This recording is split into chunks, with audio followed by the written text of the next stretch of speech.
Les animo a abrir nuestras Biblias en Marcos 1, 14 al 20. Quisiera recordarles que este evangelio Marcos está escribiendo de una manera un poco diferente.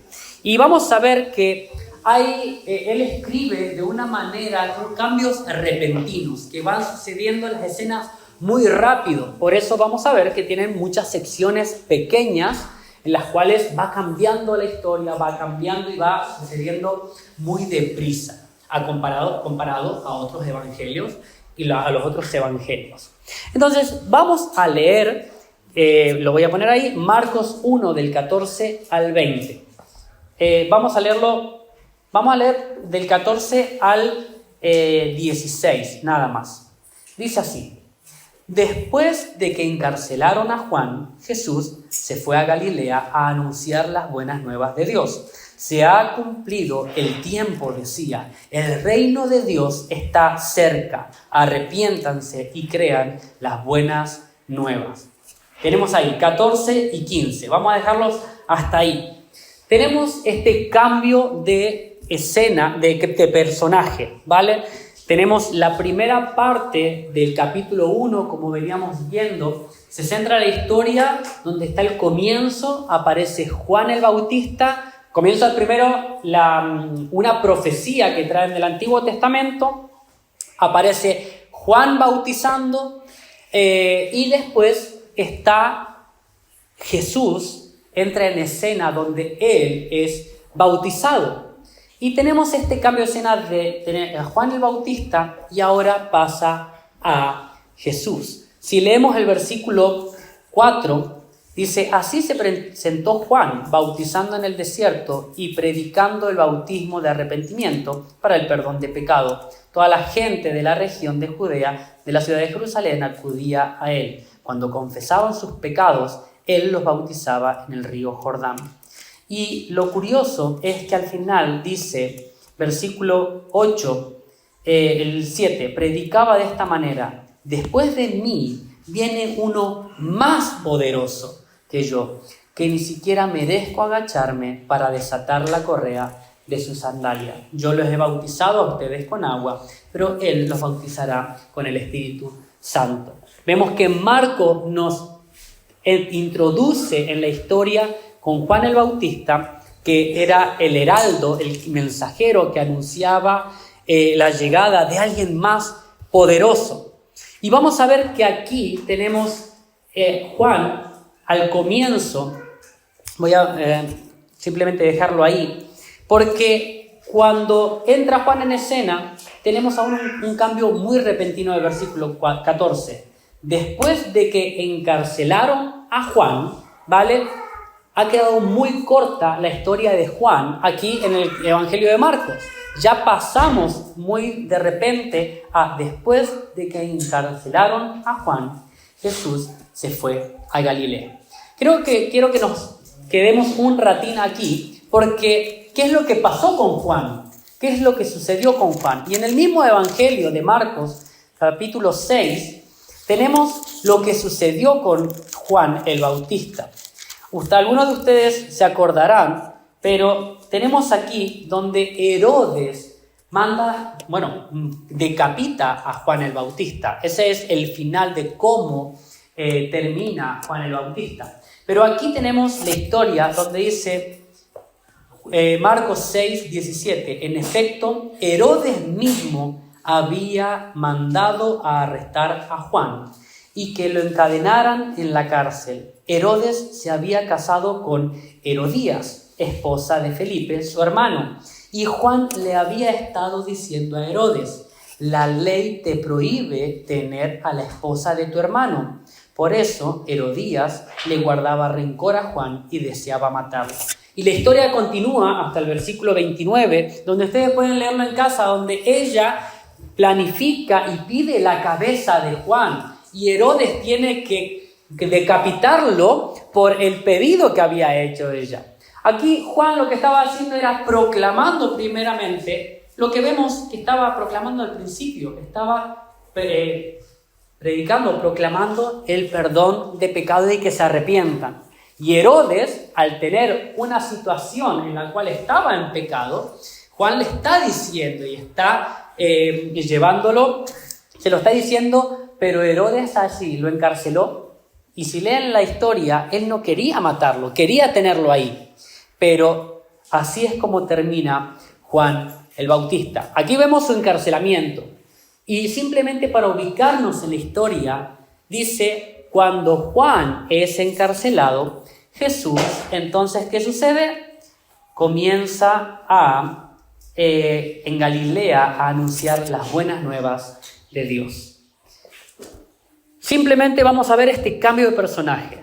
Juan el Bautista queda ahí y ahora comienza Jesús. Hay una proclamación de arrepentimiento y del reino de Dios. Juan proclamaba, y así estaba haciendo el bautismo de arrepentimiento, que bien lo explicó Virgilio el domingo pasado, donde que decirle a un judío que sea bautizado para perdón de sus pecados o arrepentimiento de sus pecados, era algo insolente para ellos mismos, porque ellos eran considerados el pueblo de Dios y no tenían que purificarse.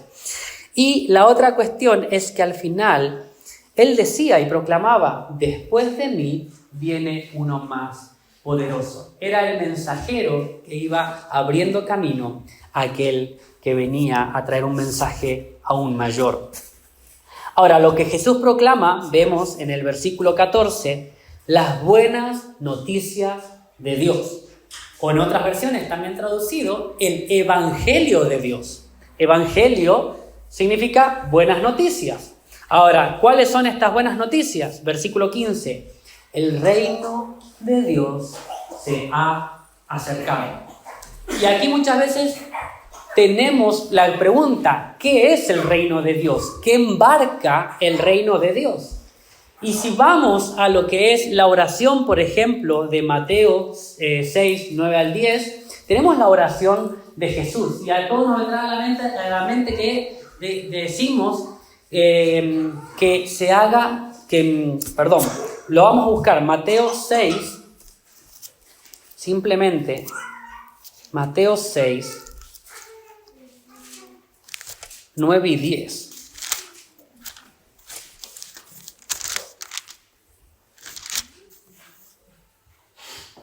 Dice, ustedes deben orar así. Padre nuestro que estás en el cielo, santificado sea tu nombre. Venga tu reino, hágase tu voluntad, en la tierra como en el cielo. Entonces, ¿qué significa que el reino ha llegado? Venga tu reino, hágase tu voluntad. Pues que el reino ha llegado es el avance de la voluntad de Dios que es en el cielo y está avanzando en la tierra. Entonces es simplemente más de que la voluntad de Dios se está cumpliendo, está avanzando. Lo que en el Antiguo Testamento se profetizaba y se anunciaba de que un Salvador vendría, pues eso está avanzando y se está llevando adelante. Entonces el reino de Dios se ha acercado. Dice aquí, el reino de Dios está, en otras versiones también está cerca, se ha acercado. Y tenemos entonces la otra proclamación, que es la respuesta a cómo las personas deben responder, que es que arrepiéntanse y crean las buenas noticias. Ese era el mensaje que Jesús estaba comenzando a anunciar en este ministerio público y estaba anunciando ahí en Galilea.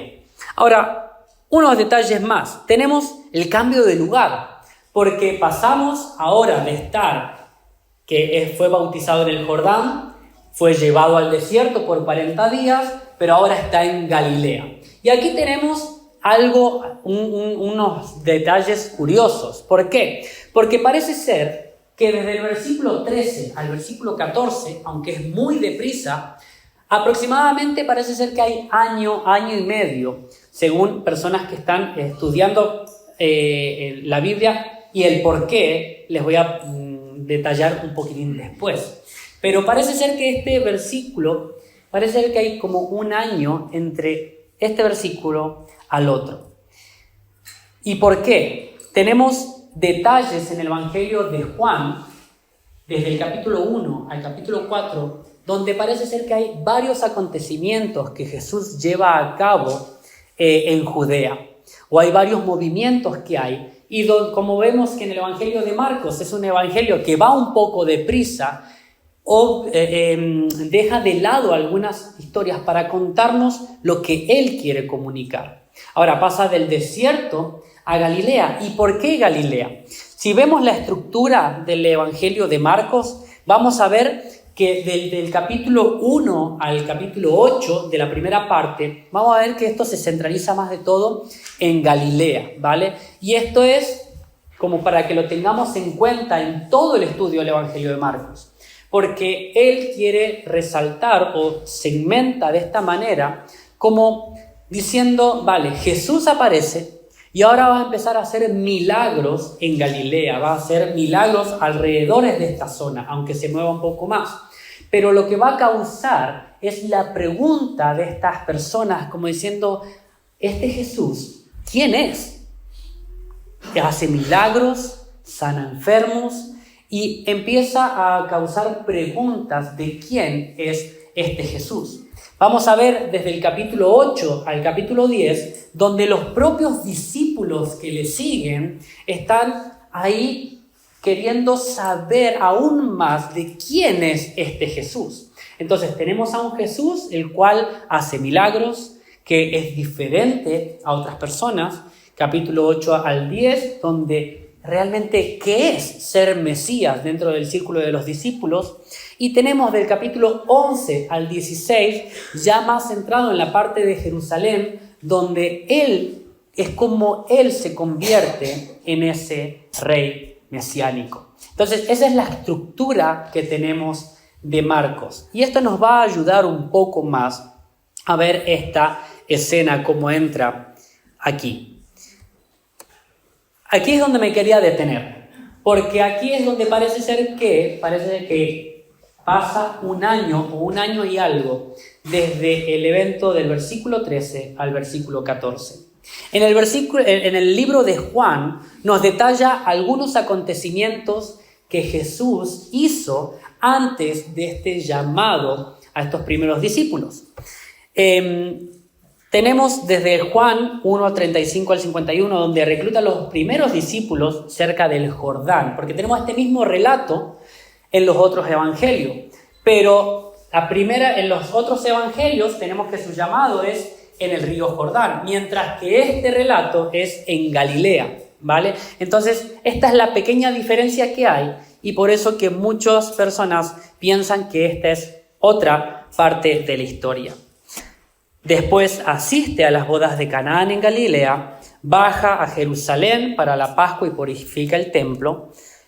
Su ministerio en Judea causa tensión con los fariseos, lo que lo lleva a salir de allí y poder volver para Galilea. Pasa por Samaria, todos recordamos que habla con la mujer samaritana en Juan 4, y llega nuevamente a Galilea y sana al hijo de un funcionario real en Caná. Entonces tenemos aquí en un mapa las zonas donde tenemos Judea abajo, Samaria al medio y Galilea. Entonces simplemente para que nos podamos ubicar, y es el por qué parece ser que hay un tiempo desde aquí. También hay un tiempo, ¿por qué? Porque dice cuando Juan fue encarcelado. No es que fue enseguida, sino que pasó este tiempo. Entonces, ¿qué es lo que quiero decir? Parece ser que este relato que vamos a encontrar ahora en el versículo 15, en el 16, 17 y 18, del 16 al 20, es otro acontecimiento de lo que están relatando en los otros tres evangelios.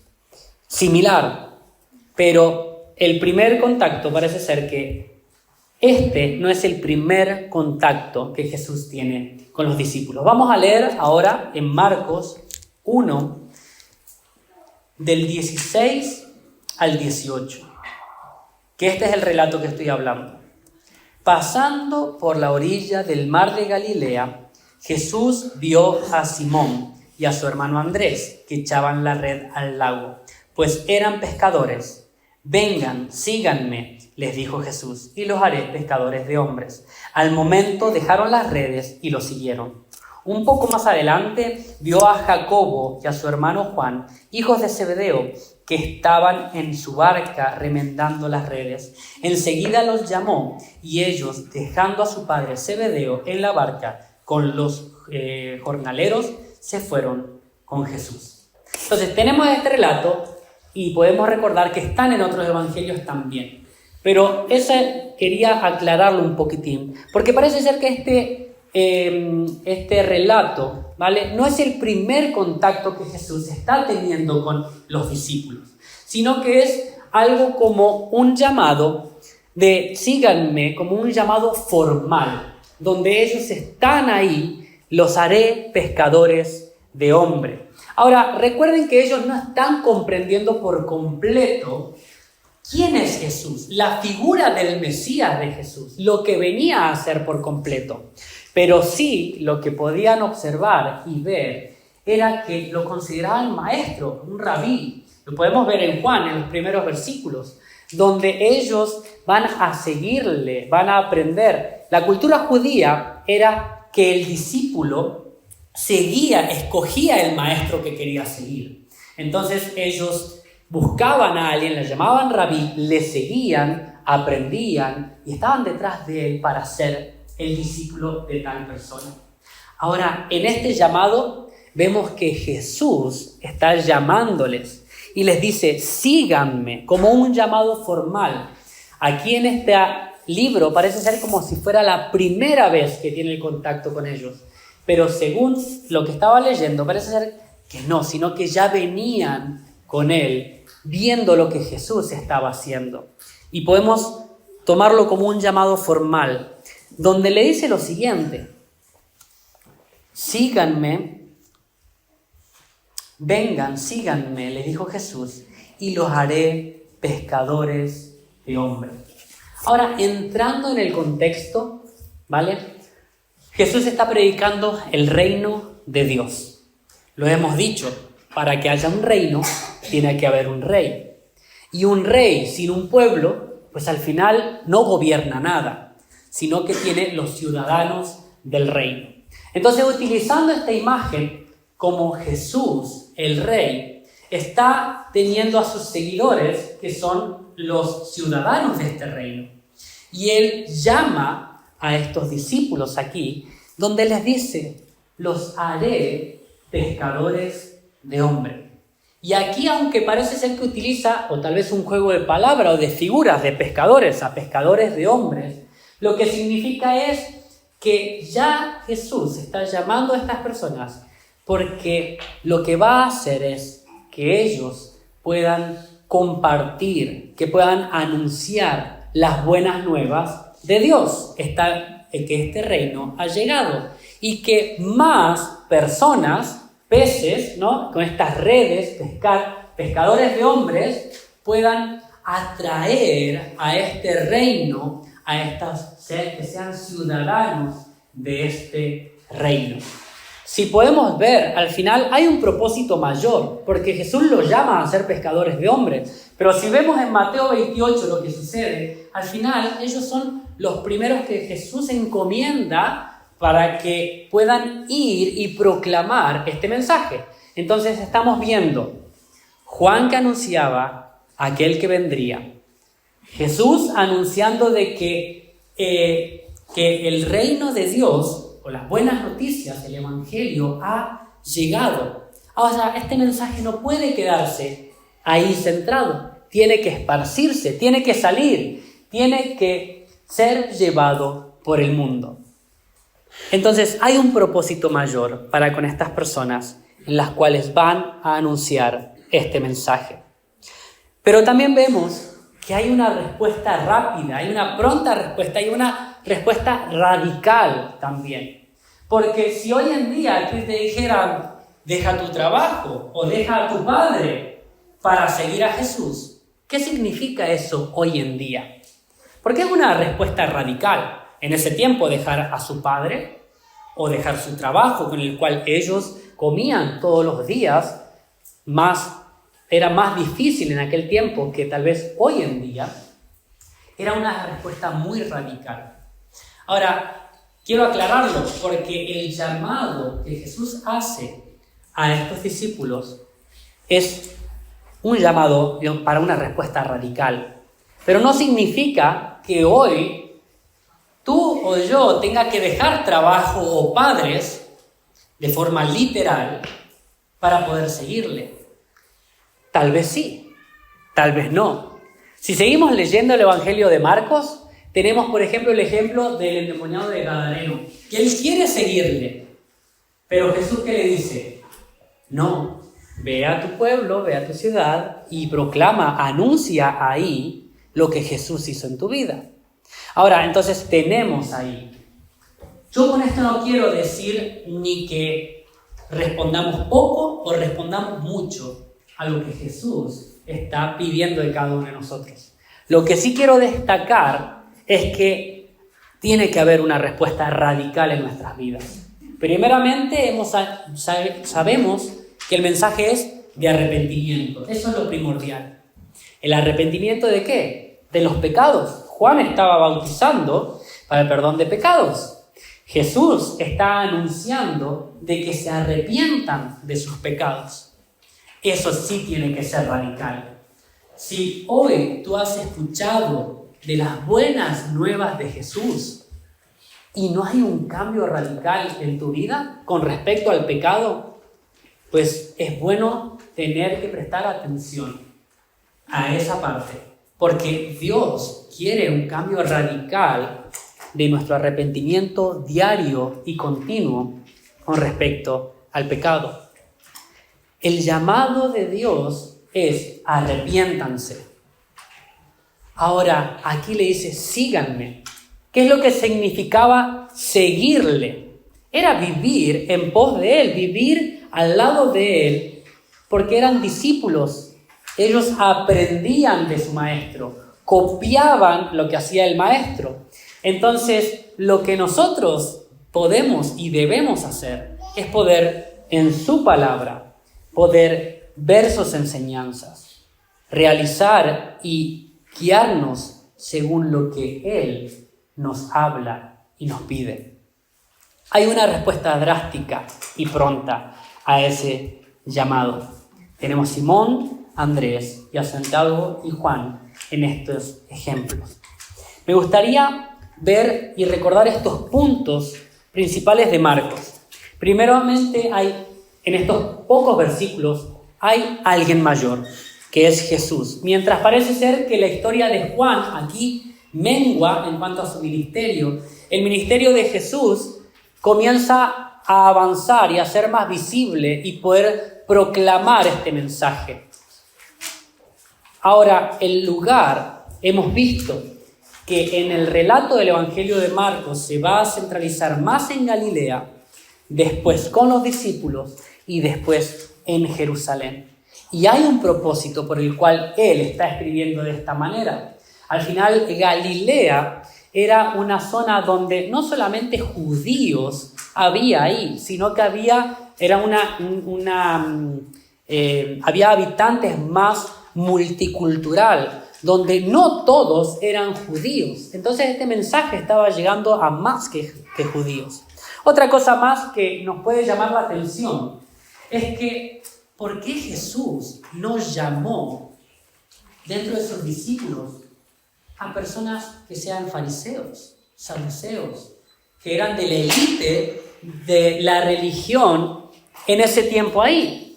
Pues parece ser que también hay un mensaje de crítica en cuanto a cómo ellos estaban acercándose a Dios por medio de la religión de mala manera. Entonces no está escogiendo ni llamando a personas que están en cargos públicos importantes o cargos en la religión de ese entonces. Comienza por Galilea. Y aquí me venía una ilustración. A mí me gusta ir a pescar. En Argentina lo podía hacer. Aquí en España no he podido tener la experiencia de poder hacerlo. Pero había algo que cuando tú tirabas la red, había una red que era circular, donde tú la tirabas y se abría lo más que podía. Y en esa red era desde lo más que podía coger a lo menos.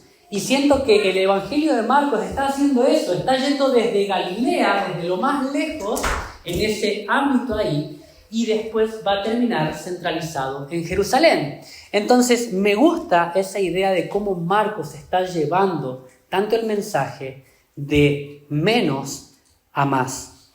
Y tenemos los seguidores de Jesús, le siguen. Y estos seguidores son los ciudadanos de este reino que ya se ha acercado. Me gustaría que tomemos aquí el resumen, que es el mismo que hemos visto en estos días. Jesús, el Rey divino que salva, ha llegado, síguelo. Jesús, el Rey divino que salva, ha llegado, síguelo. Pero me gustaría que consideremos, porque podemos afirmar de que Jesús es Rey. Ahora, ¿qué sucede? Tenemos el famoso, el ya, pero todavía no. ¿Por qué? Porque si decimos de que Jesús está reinando, podemos tener pruebas de que así es. Pero también podemos tener pruebas de que no lo es por completo. ¿Por qué? Podemos ver, continúa en el Evangelio de Marcos, donde Jesús es rey y tiene autoridad y comienza a sanar, comienza a quitar demonios, comienza a tener autoridad y comienza a gobernar. El reino se ha acercado, el rey está gobernando, pero aún no. ¿Por qué? Porque aún vemos maldad en el mundo, tenemos pecado, nos equivocamos todos los días, continuamos con la lucha contra el pecado. ¿Eso significa que Jesús no reina? No, sino que lo que estamos viendo es el reino de Dios se ha inaugurado con la primera venida de Cristo. Ahora, lo que hemos visto aquí en la primera sección se expande a través de la predicación de las buenas noticias, del Evangelio. Este mensaje se va expandiendo por la predicación del Evangelio y la iglesia y se consumará completamente en la segunda venida de Cristo, cuando Él reine en gloria. Hay buenas noticias y hay malas noticias. Todavía ciudadanos del reino están siendo añadidos a este reino. Son buenas noticias. Las malas noticias es que hay personas que no están en el reino de Dios. Están fuera, no le están siguiendo, no están viviendo conforme al rey que está reinando. Y ese día de su segunda venida llegará. Y ese reino quedará cerrado. Los que le siguen estarán en ese reino y disfrutando de la vida eterna que hemos visto con los niños. El versículo de los niños, lo voy a buscar porque me ha encantado el versículo de los niños. Por tanto, tal cual como el pecado entró en el mundo por un hombre y la muerte por el pecado, así también la muerte se extendió a todos los hombres, porque todos pecaron. Y el otro versículo era, como así entró por uno, ha comenzado por medio de otro, así como todos mueren, porque todos ahora la resurrección de los muertos ha comenzado por medio de otro hombre. La manera que tenemos ilustrativa es de que este rey está llamando a estos ciudadanos. Pero esto es lo que significa. Él está dando vida a personas que son llamadas por él. Nosotros somos un medio por el cual podemos compartir estas buenas noticias. La iglesia que somos nosotros somos un medio para proclamar a otras personas que están muertas en pecados, para que puedan pasar de muerte a vida. Y esa es nuestra labor como iglesia, proclamar las buenas noticias. Aún estas redes se siguen tirando, por así decirlo, de una manera metafórica, se siguen tirando porque personas están pasando de muerte a vida. Ojalá podamos ser parte de esta expansión, que proclamando el Evangelio seamos utilizados para que cuando Él venga podamos estar con Él. Como iglesia seguimos siendo transformados. ¿Luchamos con el pecado? Sí. Seguimos siendo transformados día tras día y proclamamos el Evangelio de las buenas noticias. El mensaje, que este es el Evangelio: Jesús, el justo, se entregó en nuestro rescate. Lo tenemos y lo hemos memorizado en los versículos de Marcos. Él no vino para ser servido, sino para servir y para entregar su vida en rescate de muchos. Entonces, el mensaje está ahí. Ese es el mensaje que como iglesia proclamamos. Alguien que es justo, que tomó nuestro lugar que nosotros no podíamos tomar para poder restaurar esa relación con el Padre. Nuevamente el resumen: Jesús, el Rey divino que salva, ha llegado. Síguelo. Oramos una vez más. Padre amado, queremos agradecerte en esta tarde porque tú nos has llamado a cada uno de nosotros. Nos has llamado al arrepentimiento.